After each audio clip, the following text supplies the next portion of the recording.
हो रही है कम, आओ वृक्ष लगाएं हम। इस वक्त मैं कोंटा ब्लॉक के ग्राम इंजरम में मौजूद हूँ और इंजरम का जो शबरी नदी का किनारा है वहाँ पर मौजूद हूँ। और आप देख सकते हैं मेरे पीछे से जो पवित्र सबरी नदी है वह बह रही है।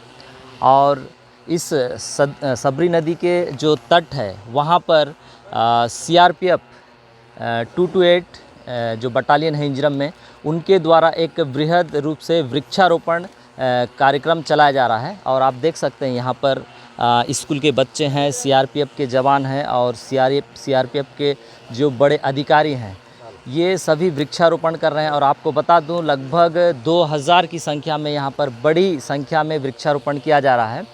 और मैं आपको बता दूं CRPF का नाम जैसे ही सामने आता है तो जो बस्तर का इलाका है और ख़ास करके जो कोंटा और सुकमा ज़िला है, तो CRPF अपने आप में एक ख़ास नाम है। मैं इसलिए कह रहा हूँ कि आप लोगों ने सलवा जुडुम का नाम सुना था या सुना होगा, तो सलवा जुडुम के बाद CRPF बस्तर में या सुकमा ज़िला में पहली बार आई और उनकी बहुत बड़ी भूमिका इस क्षेत्र में है। मैं आपको बता दूं CRPF सिर्फ नक्सलियों से लोहा नहीं लेती, बल्कि लोहा लेने के साथ साथ कई जन कल्याण के भी कार्य करते हैं। जैसे आपको बता दूं, जब इस क्षेत्र में CRPF आई थी तो इंजरम से लेके जो भेज्जी या अंदरूनी जो भी क्षेत्र है वहाँ पर सड़कें नहीं हुआ करती थी और वहाँ पर सड़कें बनाना अपने आप में एक बहुत बड़ी चुनौती थी। परंतु CRPF के जवानों और सुरक्षा में तैनात जवानों ने अपनी प्राणों की भी आहुति दी और सुरक्षा देकर बहुत अंदरूनी क्षेत्रों में भी सड़क का निर्माण किया गया है, जो एक बहुत बड़ी भूमिका है उनकी। और एक बात बता दूं, जो अंदरूनी क्षेत्र के जो ग्रामीण हैं वो पुलिस के जवान हो या CRPF हो, उनसे आमतौर पे मुलाकात नहीं करते थे, मिलते नहीं थे। एक डर का, भय का माहौल ग्रामीणों के बीच में होता था। परंतु CRPF ने एक जो उनकी योजना है सिविक एक्शन कार्यक्रम, जिनका नाम आपने सुना होगा, उसके माध्यम से धीरे धीरे जो अंदरूनी क्षेत्र के ग्रामीण हैं, गांव के ग्रामीण हैं, जो सुरक्षा में तैनात जवान या CRPF से डरते थे, उनसे मित्रवत दोस्ती करके उनको धीरे धीरे, चाहे उनके गांव में सिविक एक्शन कार्यक्रम करके, उनको उनकी ज़रूरत की सामान भेंट करके या मेडिकल कैंप लगा के उनके बीमारियों का इलाज करके, लगभग 10 वर्ष यहाँ पर CRPF का निकल चुका है। और पहले से अभी जो अंदरूनी क्षेत्र के ग्रामीण हैं वो CRPF के जवानों को अपना दुश्मन नहीं, मित्र समझने लगे हैं। और धीरे धीरे देखने को मिल रहा है कि ये जो सुकमा ज़िला और ख़ास करके कोंटा ब्लॉक का एरिया है, ये नक्सल प्रभावित क्षेत्र है। यहाँ पर ग्रामीण जवानों से नहीं मिलते थे, परंतु अब एक मित्रवत रिश्ता इनके बीच में बन चुका है। और आप देख सकते हैं यहाँ पर जितने भी बच्चे हैं सब आदिवासी क्षेत्र के बच्चे हैं। और आज आपको बता दूं, सिर्फ CRPF नक्सली से लोहा नहीं लेता, जल कल्याण की काम भी करते हैं। और आज जो एक पुनीत कार्य जिसको कह सकते हैं, वृक्षारोपण का कार्य यहाँ पर किया जा रहा है। और वृक्षारोपण आज के समय में एक महत्वपूर्ण कार्य है, क्योंकि जंगल धीरे धीरे कट रहे हैं और प्रदूषण बढ़ता जा रहा है, ऑक्सीजन की कमी आती जा रही है। और इस तरह की बृहद वृक्षारोपण कार्यक्रम बहुत ही ज़रूरी है। और यहाँ पर इस कार्यक्रम को क्यों किया जा रहा है और पूरा मामला क्या है, पूरी घटना क्या है, क्या क्या होने वाला है, इसकी जानकारी यहाँ पर जो CRPF के अधिकारी हैं, DIG सर आए हुए हैं, हम उनसे बात करेंगे और जानने की कोशिश करेंगे। तो इस वक्त हमारे साथ जो CRPF के DIG सर हैं वो मौजूद हैं, उनसे बात करते हैं और जानने की कोशिश करते हैं आज का जो कार्यक्रम है क्या है और ये जो वृक्षारोपण कार्यक्रम है क्यों किया जा रहा है और इसके क्या फ़ायदे हैं, ये सारी जानकारी। तो सर ज़ूम बात में आपका स्वागत है। धन्यवाद, बहुत बहुत धन्यवाद आपका। शुभ नाम सर आपका? मैं सुनीत कुमार राय, DIG कोंटा। तो मैं ये बोल रहा हूँ सर, ये जो कार्यक्रम किया जा रहा है इसका वजह क्या है और आने वाले समय में इसका क्या फ़ायदा हो सकता है सर? देखिए, भारत सरकार के निर्देश हैं कि ज़्यादा से ज़्यादा पौधे लगाने हैं और बहुत ही उचित निर्देश है, बहुत ही सामयिक निर्देश है।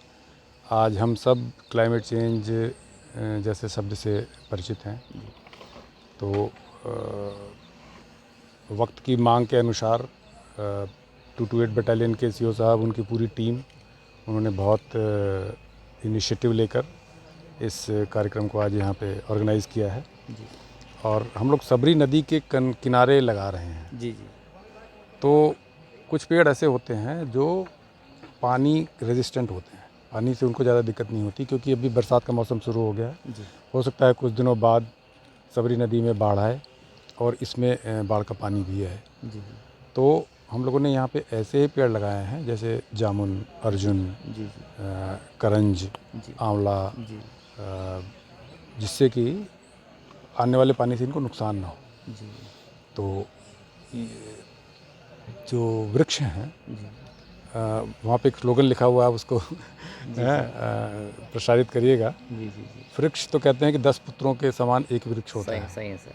तो वृक्ष लगाना तो नॉर्मल बात है, मैं कहूँगा वृक्ष नहीं लगाना एब नॉर्मल चीज़ है। जी जी जी इसलिए हम लोग एक सामान्य प्रक्रिया के तहत जी सर, अपना और ये कोशिश कर रहे कहना हैं। चाहूँगा मैं, जी जैसे सीआरपीएफ, यहाँ पर सीआरपीएफ की तैनाती नक्सलियों से लड़ने या नक्सलियों को ख़त्म करने के लिए किया गया है, परंतु देखने को ये मिलता है जैसे ये भी एक सिविक एक्शन का ही कार्यक्रम का हिस्सा होगा। बिल्कुल। तो पहले जब सिविक एक्शन कार्यक्रम होता था तो जैसे यहाँ के जो अंदरूनी ग्रामीण हैं वो आसानी से सीआरपीएफ के साथ या जवानों के साथ जुड़ते नहीं थे, हमने देखा है। जी लेकिन आज लगभग यहाँ पर सीआरपीएफ 10 वर्षों से ज़्यादा हो चुका है। तो आज की स्थिति में जो अंदरूनी क्षेत्र के ग्रामीण हैं उनसे संबंध कैसा है सर, और पहले की अपेक्षा अभी माहौल कैसा है सर? मैं अभी करीब 6-7 महीने पहले आया हूँ और मैं आपको ईमानदारी से कह रहा हूँ कि यहाँ के ग्रामीणों का जो व्यवहार है, रिस्पांस है, वो मैंने अभी तक कहीं नहीं देखा। जी इतने सरल हृदय, इतने अच्छे, इतना अच्छा रिस्पांस देते हैं। और हम लोग साथ मिलकर इन अच्छे पूरे समाज के लिए, जी पूरी धरती के लिए जो अच्छे कार्यक्रम हैं वो उसमें भाग लेते हैं। जी इवन यहाँ पे जो हम लोग प्लांटेशन कर रहे हैं, जी जी ये ज़मीन यहाँ के रहने वाले व्यक्ति की है। अच्छा, यहाँ पर जो और रहते हैं उनका है। उन्होंने स्वेच्छा से, उनको ये बात समझ में आई, उन्होंने स्वेच्छा से कहा कि नहीं, हमारे ज़मीन में आप लोग पेड़ लगाइए। अच्छा, तो ये एक उदाहरण है कि कैसे ग्रामीण और हम लोग मिल के जी जी साथ में अच्छा काम करने की कोशिश कर रहे हैं। जी जी। तो उनसे भी बात करेंगे जिनका ज़मीन है, ज़रूर, क्या ज़रूर, मतलब ज़रूर। बहुत बड़ा योगदान है बहुत उनका बड़ा भी। योगदान है और उनको बहुत मतलब हम लोग की तरफ से साधुवाद। जी जी जी। तो सर को आप लोगों ने सुना, सर का कहना है कि वृक्षारोपण से जो है नदी का जो पानी आता है उससे कटाव नहीं होगा। ये जो पेड़ हैं वो मट्टी को पकड़ के रखते हैं, और भी बहुत सारे फ़ायदे सर ने बताए। और यहाँ पर और भी अधिकारी हैं सीआरपीएफ बटालियन 228 के, उनसे भी बात करते हैं। सर क्या नाम है सर आपका? मेरा नाम लतीफ़ कुमार साहू है, मैं कमांडेंट हूँ 228 बटालियन का। जी जी ये हमारी कंपनी है इंजिन में। जी। सर ये जो प्रोग्राम हो रहा है उसके बारे में थोड़ा सा बताइए। जैसे कि डीआईजी सर ने कहा, ये पर्यावरण को बचाने के लिए मुहिम है, और आज एक कमांडेंट 228 मेरी जिम्मेदारी थी कि जो भी मुहिम चल रहा है यहाँ पे, उसको मैं अपने गांव वालों के साथ मिल के उनकी भागीदारिता से ही इसमें सब चीज़ संभव हो। जी जी और बहुत खुशी की बात है कि मेरे साथ पंडा जी हैं, जी जी इन्होंने ये ज़मीन दी जी और यहाँ पे हम यहाँ पे लगा रहे हैं। और आप देखे होंगे कि न जाने कितने बच्चे खुद आके पेड़ लगाए हैं। जी तो ये जो भागीदारी निभा रहे हैं गांव वाले सीआरपीएफ के साथ, यही हमारी जीत है।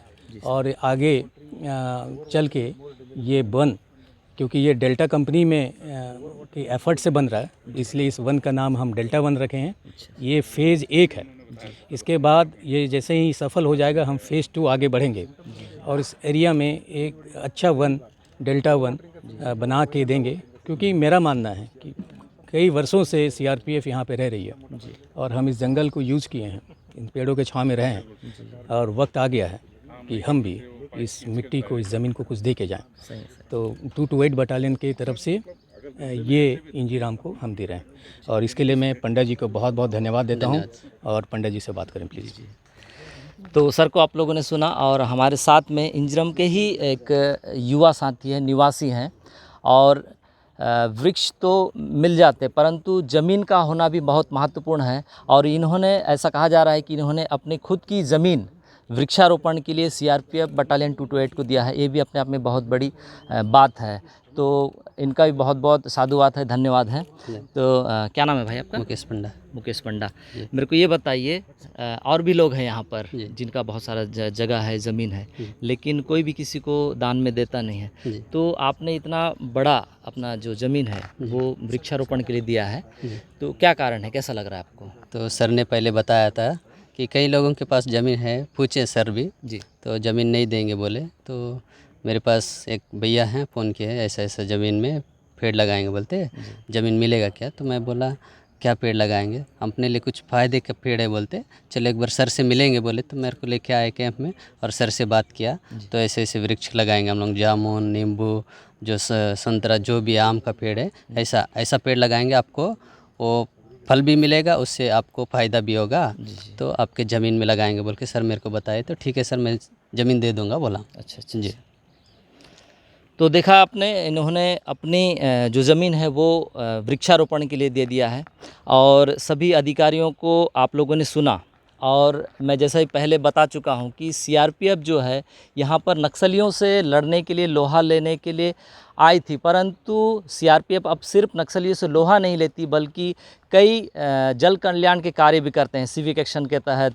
जैसे आपने देखा होगा कि ग्रामीणों को सामग्री, जो ज़रूरत की चीज़ है वो बांटी जाती है, मेडिकल कैंप लगा के अंदरूनी क्षेत्रों में उनका इलाज किया जाता है। और आज एक नया चेहरा सीआरपीएफ का देखने मिला है कि वृक्षारोपण भी कर रही है। और आज के ज़माने में वृक्षारोपण बहुत ही महत्वपूर्ण है, क्योंकि ये देखने को मिल रहा है कि हर जगह वृक्ष कट रहे हैं, जंगल ख़त्म हो रहे हैं, और जिसका परिणाम प्रदूषण के रूप में सामने आ रहा है। ऑक्सीजन की कमी हो रही है। और ऑक्सीजन की कमी से आप लोगों को देखा होगा कोरोना के समय कितना ऑक्सीजन कम पड़ा था, जिससे बहुत ज़्यादा प्रॉब्लम भी हुई थी।